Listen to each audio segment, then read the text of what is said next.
Hey, courageous chicks. Welcome to Thursday this week, where we're continuing our book study of The Secret Thoughts of Successful Women and why we suffer from the imposter syndrome and how to thrive in spite of it. So last week we talked about 7 different situations where it may make us feel more like an imposter than in some other cases. And so this week is about it's not all in your head. And there's 3 reasons that we're going to talk about from a societal perspective that sort of have a view of why we might feel like an imposter. So a lot of studies have been done that show when women and men of relatively equal competence self-rate, men will generally rate themselves higher than women will. And so why is that? So today we're going to talk about 3 specific areas in society that have a factor, that kind of have a role in that thinking and what we can do about that. So I also want to give a disclaimer that it's not about, poor me, women feeling like a victim, and this has been done to me and there's nothing I can do about it. It's not that at all. It's really about sort of understanding what's going on so that we have more self-awareness and we can take some actions and make some decisions really from a place of power, despite these things being societal realities. So also, and it's not about bashing men either. It's not about demonizing them or them behaving in a certain way because of certain things. It's really not even about them. It's about us as women. So we've got a disclaimer there, and I'm going to say that at the end too, because I think we need a reminder. And I don't want us to get discouraged either, because really this is about being encouraged, because the more we know about what's going on and the more that we're aware of things that are happening, the more flexibility, the more opportunities that we've got to make changes and make different decisions. So the first area of societal context that we're going to talk about today is that generally men and women are judged differently.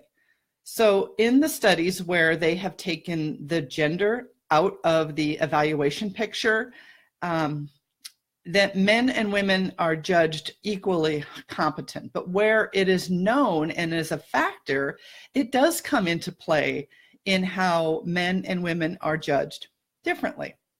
So what? So what can we do about this? Because it is a reality out there. So first of all, I think we need to make sure that we're not making assumptions that that's the case. And we don't take that for granted, that is just something that's going to happen. So there may be areas where we have blind spots. There may be an area where we're not quite as competent as we think we are or we should be. And so getting an objective person to really give you some feedback to see if that's the case, and not making an assumption that it's just, because I'm a woman that I don't have the opportunity to be judged as competent. So really owning something that's yours to own, and not making an assumption that it's not about you, it's about everything else. Because sometimes it is a role that we play in here, which is good news, because then it means we've got choices, we've got things that we can do to change that. So so that's something to look at, is, are there things that are going on for you that you can evaluate for yourself and really do some things differently.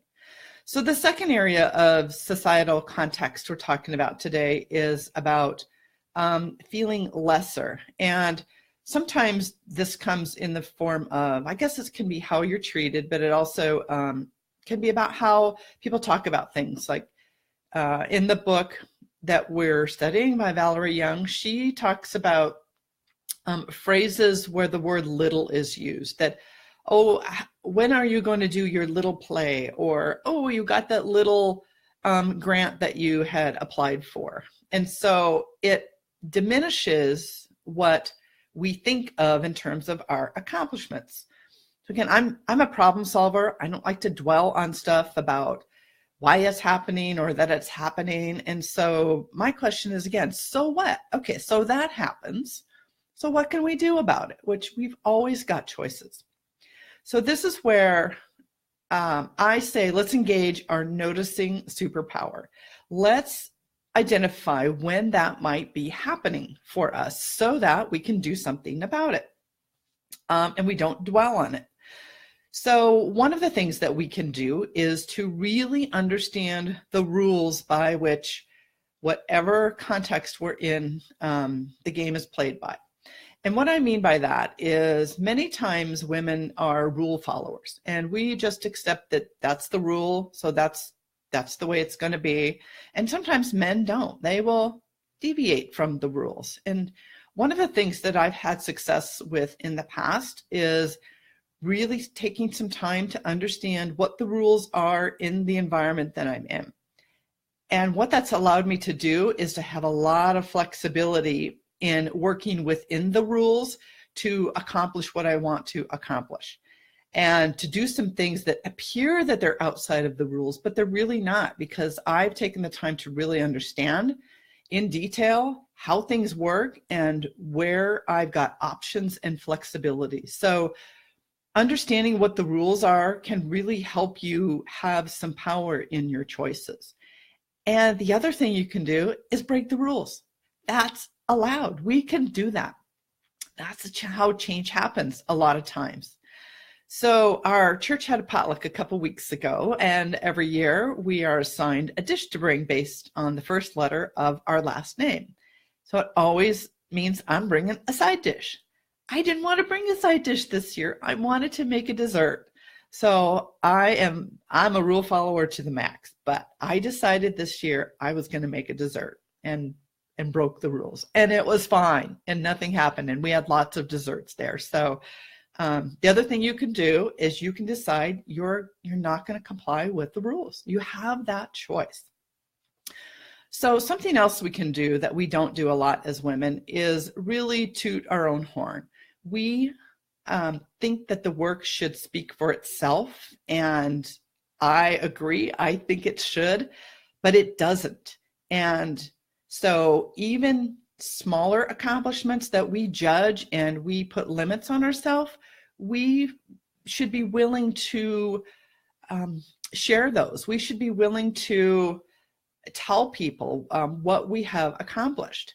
And a lot of times somebody's not going to know unless we tell them.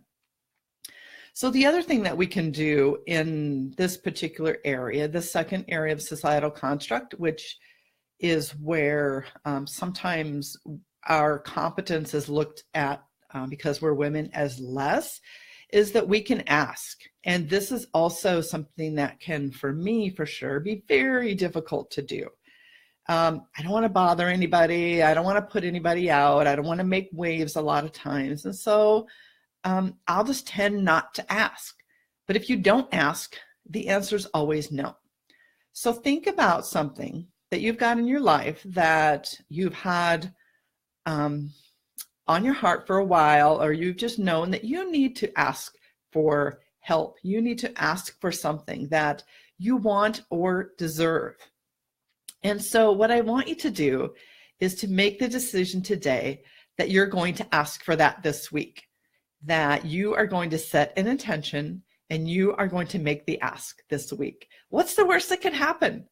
So put in the comments below, what are you going to ask for this week? We want to support you in this group. So the other thing that's really important in terms of setting an intention is writing it down. If you write down what it is that you plan to accomplish, you have a much higher likelihood of actually doing that. So although I want to encourage you and support you and cheer you on, my motivation is not going to be enough for you to accomplish what it is you want to accomplish. So you set an intention, write it down, put your ask in the comments below. That's going to make it real, and it's going to signal to your brain that you've got something to do and that you're going to do it. And so I want to hear from you next week, what you asked for and how that went for you. Also, in terms of asking, this was really enlightening in the book, and I never thought about this way. She had an example of a woman who had gotten a new job and was going to ask for a certain salary. And let's just do the example of, let's just say they offer you something and you were hoping that it would be $100 a month more. Now, that's not necessarily a lot of money, but just for this example, we're going to use it. Well, $100, not that much. But if you think about that over time, let's say you work for that company for 10 years and $100, what is that over 10 years? I didn't do the math, but I think it's $120,000. Well, if you think about that compounded over that time frame, that's a lot of money. And so sometimes we will think about just the immediate moment that, oh, it's not that big of a deal. But if you think about the compounding effect of not asking and not getting what you want and what you deserve, it could be huge. So another example that I thought of is something that is not monetary, but maybe it has to do with stress.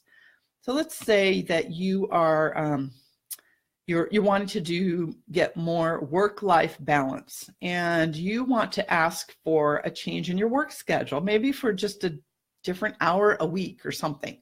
So that's pretty small. You keep convincing yourself, oh, it's not a big deal. It's just an hour. I'm going to do that. But think about the compounding effect that could have. Let's take it from the negative standpoint first. Let's say you don't ask for a schedule change and you have just tiny little bits of stress all along the way. Well, you probably have experienced to some degree, and maybe more, the accumulation and the compounding of that stress over time, weeks, months, years.